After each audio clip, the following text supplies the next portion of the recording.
मोना। अच्छा ये बताइए, आप रोटी स्टैंडर्ड की देने आए हैं तो अपने बारे में कुछ स्पेशल बताइए। मैंने ना एक पार्टी में एक लड़की क्या बताइए, क्या आप मुझे सबके सामने सरेआम टीवी पर गाली दे सकती हैं? ये तो बहुत ही सिंपल है। मैं रोटी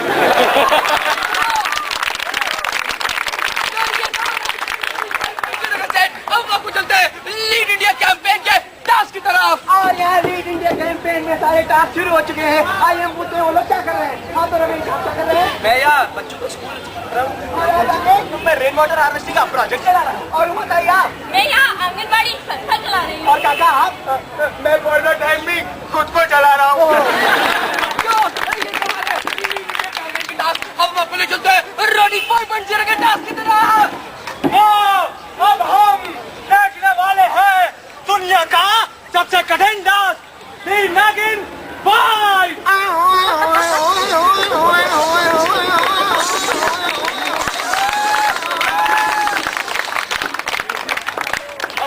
क्या आप मर गए हैं?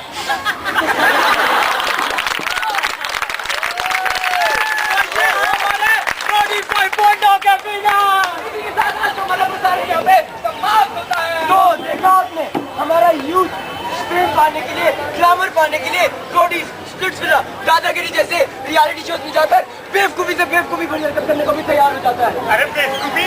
इसमें बेवकूफी क्या है? हाँ और क्या, गाली गलौज करना, लड़कियों से बेहुदी करना, कंटाप मारना, स्ट्रिप करना, बॉडी पियर्सिंग और वैक्सिंग करा के सब फिजिकली अब्यूज करना। ये सब कॉलेज में हो तो रैगिंग है, और अगर किसी टीवी शो में हो तो रोडी द स्पिरिट। ये भैया आखिर इसमें बेवकूफी क्या है?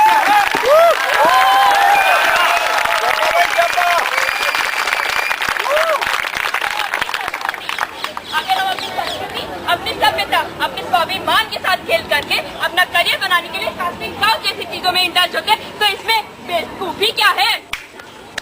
सिर्फ पब्लिसिटी पाने के लिए मलिका शेरावत के बॉयफ्रेंड ने उसने मीडिया के सामने झापड़ खा लिया, तो इसमें बेवकूफी क्या है?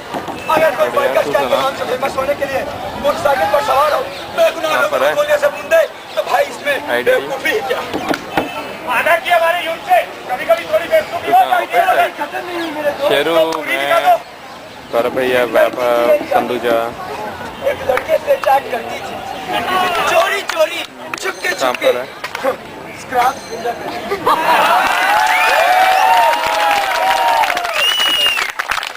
बेजती नाम था उसका, लेकिन पीछे लिखा करती थी। अरे रॉक नाइट शुरू हो गई भैया, जब भी मिलती थी रॉक नाइट शुरू अक्सर ये पूछा करती थी, रॉक नाइट शुरू हो गई। आज मौसम है कितना रंगी, तो तुम भी तो लग रही हो कितनी हंसी। याद है तुम्हें हम यहाँ पहली बार मिले थे? हाँ, यही तो हमारे दिल में प्यार के गुल खिले थे। वैसे क्यों चल सका इतने दिनों तक रिश्ता ही हमारा तुम्हारा? क्योंकि हमने एक दूसरे की छोटी मोटी गलतियों को मारा। एक्सक्यूज मी, गलतियों से क्या कहना चाहते हो तुम? अरे जाने तो डाली, मैं तो हो जाती तुम गुस्सू। अरे अब कैसे भी डालो, देखो तुम अपनी बातों का जाल मत बुनो। तुम तो कहते थे कि बालों में लाट को निभान के चूकर देखा तो निकला नवरत्न कहता। तुमने भी तो लिखा था बिल्ड एथलेटिक, और जब देखा तो निकले छोटे मोटे और एथलेटिक। तुमने भी तो कहा था you so attractive and real, पर देखा तो निकली मिडिल क्लास मटेरियल।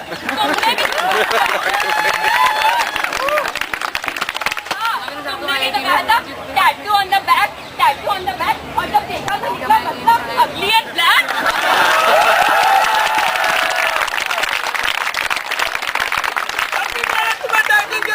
तुमने मुझे जाता, अब ब्रेन मशीन पर चढ़ती है, तुम क्या आता है, क्या हम क्या आता।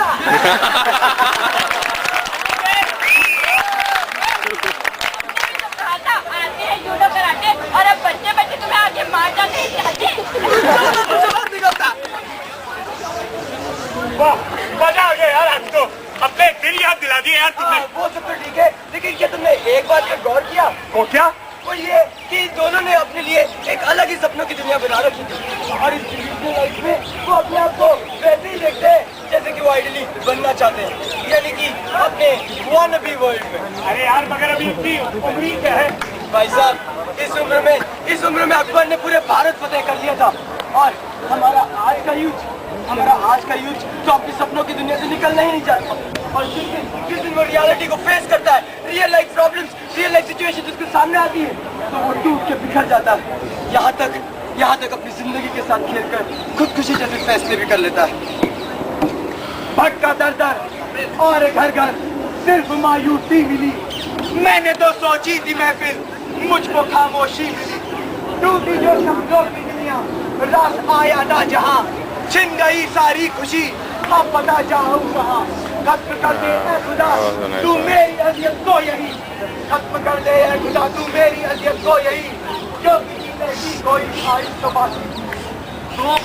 2 बार जेई का पेपर दिया लेकिन फिर भी सेलेक्ट नहीं हुआ। पिछले 1 साल से डिग्री लेकर घूम रहा हूँ मगर आज भी खाली हाथ हूँ। माँ का ऑपरेशन कराना है, भाई की पढ़ाई पूरी करानी है, बहन की शादी भी करानी है। आखिर मैं करूँ तो करूँ क्या? 4 साल साथ रहने के बाद भी मुझे मेरी गर्लफ्रेंड ने छोड़ दिया और मुझे तो कभी किसी ने पकड़ा ही नहीं। और मुझे तो किसी ने पकड़ा ही नहीं। पीछे पड़ गए। चलो ठीक है, माना हम हमारी अगले दुनिया में रहते, सिर्फ के पीछे भागते, इजी में आउट लेते हैं, बीपीओ में नौकरी तक करते हैं, करेंगे क्योंकि अपना डिसीजन लेने की फ्रीडम है हमारे पास। फ्रीडम सही कहा आपने। आइए हम देखते हैं कि हमारे आजकल के यूथ की फ्रीडम की क्या डेफिनेशन है। मजरू, हाँ मजरू, तू दिन क्या देवदास की पारों को छेड़ रहा था बे? जब हमारे कॉन्स्टिट्यूशन ने हमें दिया right to freedom of expression, तो जब चाहेंगे, जिसको चाहेंगे, जैसे चाहेंगे, दिल की बात बता देंगे। वाह चट्टो बंडो, उधर मोहम्मद का आपके घर में तुम दुखी थे और तुमने तो उसका मकान ही पहुंच गया है। अरे तो हमारे पास भी तो है right to move freely anywhere in the country, तो हम चले गए उसके घर। साला इतने दिनों से रन भी तो नहीं बना रहा था, इसमें होता है उसके ऊपर, लेकिन एक बात है बाबा, मजा बहुत आया। तुम तीनों क्या बे गुजरों के साथ लाठी लेके गाँव घूमते रहते हो?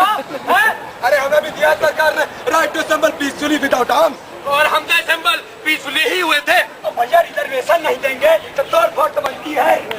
तो देखा आप लोगों ने, इस तरह से हमारे यूथ ने हमारी फ्रीडम और हमारी फंडामेंटल राइट्स कच्चा उड़ा दिए।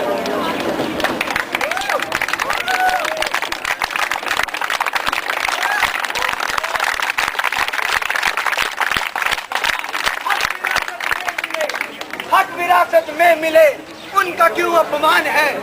आज के युवाओं में एक अलग शैतान है।